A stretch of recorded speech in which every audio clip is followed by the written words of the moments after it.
Ya, Anda kembali bersama kami pemirsa dan kita kembali berbincang. Kita tahu bahwa hingga saat ini Amerika Serikat, kita masih menunggu ya Bu Susi, bagaimana sih langkah selanjutnya, apakah akan membantu Israel, karena tampaknya desakan dari Israel ini kuat sekali supaya Amerika Serikat mau terlibat di dalam perang ini. Tapi Bu Susi bagaimana mempelajarinya? Karena kan sebenarnya ini tidak sesuai dengan janji elektoralnya Donald Trump bahwa dirinya tidak akan berjanji jika terpilih tidak akan mau terlibat perang lagi. Kan Anda harus melihat dalam negeri Amerika bagaimana sekarang. Dalam negeri Amerika udah kita lihat banyak yang miris tentang deportasi, tentang ICE masuk keluar kantor-kantor, toko-toko dan sebagainya. Juga mereka kesal mengenai cara yang random ya dari Donald Trump terhadap Medicare, dihapus, memberikan tax cut untuk orang kaya, mengurangi hal-hal yang penting. Fulbright dihapus, hanya dapat sedikit uang. Lalu banyak sekali keluhan mereka, terutama parade militernya yang tidak lazim gitu ya, dan costly, 46 juta dolar. Ya, dia bilang banyak orang miskin, sebaiknya dikasih ke orang miskin. Veteran udah nggak punya perawatan lagi sekarang, padahal mereka yang berjuang untuk perang-perang Amerika. Jadi situasi di Amerika Serikat sebenarnya lagi sedang miris begitu ya? Sedang miris, cuman ada senator-senator kanan yang mendorong-dorong ya. Alasannya? Alasannya ya mereka mungkin dapat uang banyak dari AIPAC ya, lobby Israel ya. Jadi mereka menyuarakan perang, karena emang hobinya perang ya, hobinya perang memang. Jadi kalau misalnya akhirnya Trump bimbang karena di dalam negeri sedang mengalami kekisruhan, lalu MAGA juga pecah. Ada MAGA yang masih konsisten untuk menjaga kampanyenya Trump agar tidak berperang ke luar negeri lagi, America First. Tapi akan dilanggar, lalu dia sendiri bingung. Tapi kan ada istilah Demokrat, TACO. Trump always chickens out. Istilah itu menjadi populer gitu. Trump always chickens out. Sekarang dia bilang, oke, saya udah ketemu National Security Advisor saya, akan kita serbu Iran. Ini satu-satunya jalan dan sudah waktunya diserbu karena mereka enemy dan sebagainya. Ternyata dia bilang, tapi saya masih tunggu 2 minggu lagi. Jadi selalu ada jeda-jeda yang memang untuk dia melihat seberapa jauh oportunismenya itu bisa terpenuhi kalau dia menyerang. Menimbang apa kerugian dan keuntungannya. Betul. Jadi dia bahwa seorang politisi yang selalu menimbang karena dia ucapannya selalu bilang saya adalah tokoh pendamai, tapi kan nggak terbukti. Bahwa dia tokoh pendamai. Buktinya sipil di California aja didatangin Marines untuk menjaga mereka agar tidak melakukan kegiatan-kegiatan yang menjaga imigran ya. Jadi sekarang sedang sulit di dalam negeri. Kalau sampai dia berperang, biasanya orang Amerika unite, rally under the flag. Jadi itu yang dituju. Ya, tapi kalau yang berlaku adalah TACO, Trump always chickens out, ya mungkin dia 2 minggu diulur-ulur seperti pelarangan TikTok aja. Sekarang di-delay lagi. Jadi terus kita tentunya akan menunggu ya. Sambil kita tentunya menunggu bagaimana sikap dari Amerika Serikat. Yang menarik adalah pernyataan juga dari Khamenei, Bu Susi, yang mengatakan siap untuk maju, siap untuk berperang. Bahkan Amerika Serikat kalau terlibat ini harus bertanggung jawab.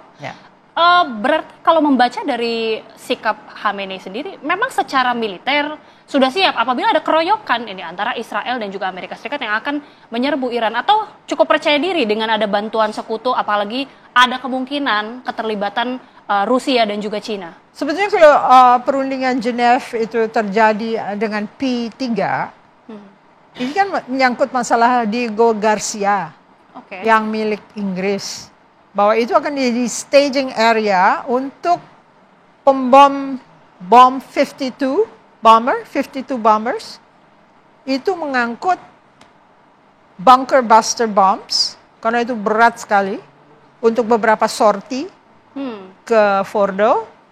Apakah Inggris rela melakukan itu? Sedangkan Attorney Generalnya seperti Pak Rifan bilang, Attorney Generalnya bilang kepada Keir Starmer, kalau kamu terlibat dalam peperangan ini, itu against the law, against the constitution. Jadi Inggris sudah dijaga-jaga, lalu kalau minta P3 memang melakukan deeskalasi, lalu P3 itu Jerman, Prancis dan Inggris. Dan juga Inggris yang bertemu dengan Menlu Iran rencananya ya. Rencananya, nggak tahu hari apa. Ya, tapi Oki juga akan berunding dan menunjukkan dukungan kepada Iran. Jadi mungkin itu adalah cara satu-satunya untuk mendeeskalasi konflik ini. Mudah-mudahan berhasil. Tapi kan kalau kita lihat Ukraine kan udah berapa kali akan bicara tentang ceasefire segala macam, udah berlangsung berapa tahun nih, nggak kelar-kelar.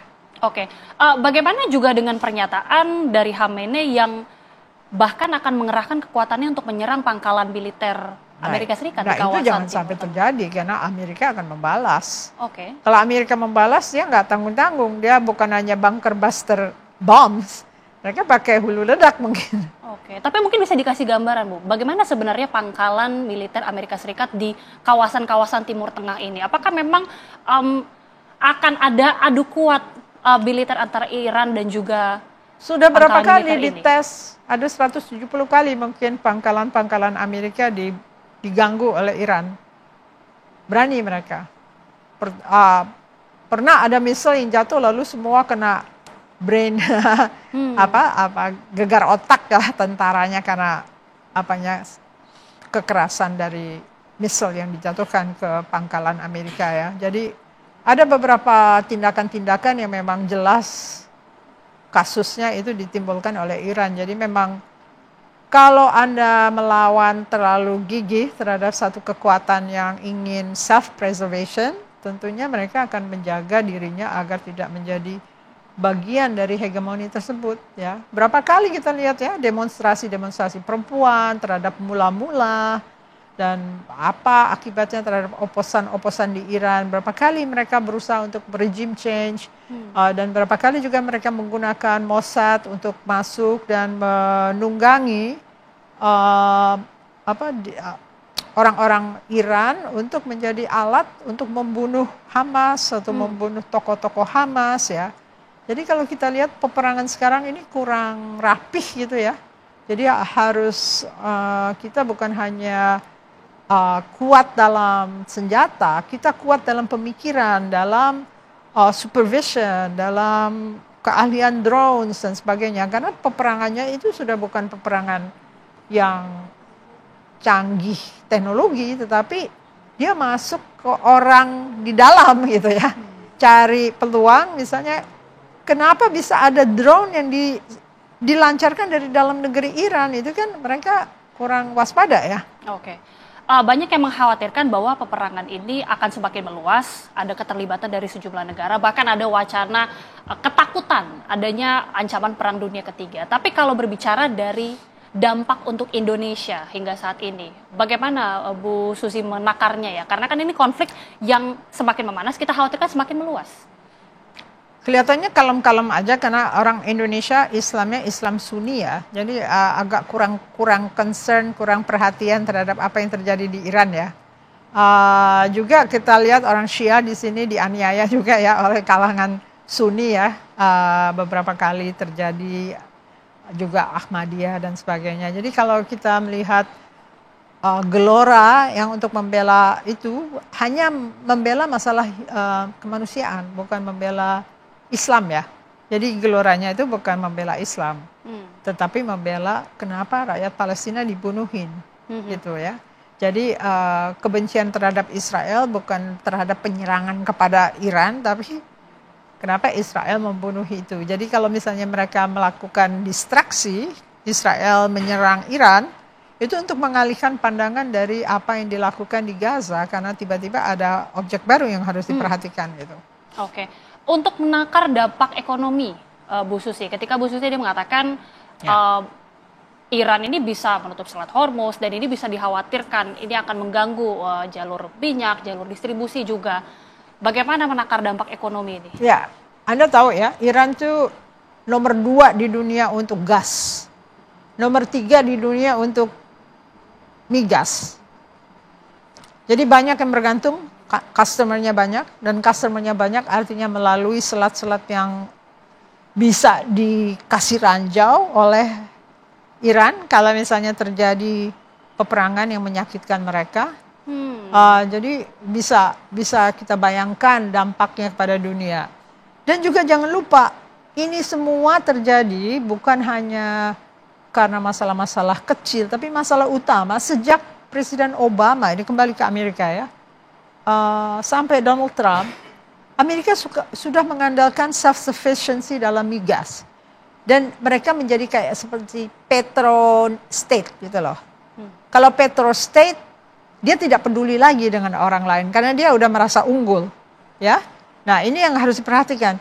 Kalau kita perhatikan apa yang dilakukan oleh Donald Trump sebagai petro state, dia membagi dunia dalam 3 hierarki. Nomor 1 adalah dia.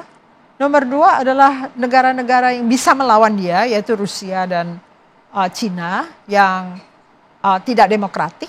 Yang ketiga adalah sekutu dan kawan-kawan lainnya. Nah, ini yang dianggap sangat rendah mutunya karena dia bergantung kepada Amerika. Eropa setelah tidak lagi bergantung kepada Rusia, kan dia ke Amerika minta minyaknya.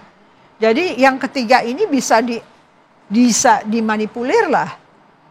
Siapa yang akan melakukan itu ya nggak tahu siapa yang akan melakukan. Tapi dia sudah membagi hierarki 3 itu untuk memperlakukan kawan-kawannya. Jadi kalau dia tidak terlalu keras terhadap Rusia, sudah jelas dia ada perhitungan dalam artian kamu kan akan melawan saya kalau saya lawan kamu gitulah ya. Jadi jangan Cina juga gitu. Jadi semua agak lemah. Tapi kalau untuk negara-negara yang dianggap musuh dan dianggap mudah disabled atau disakiti, dia akan masuk ke kategori hierarki ketiga itu.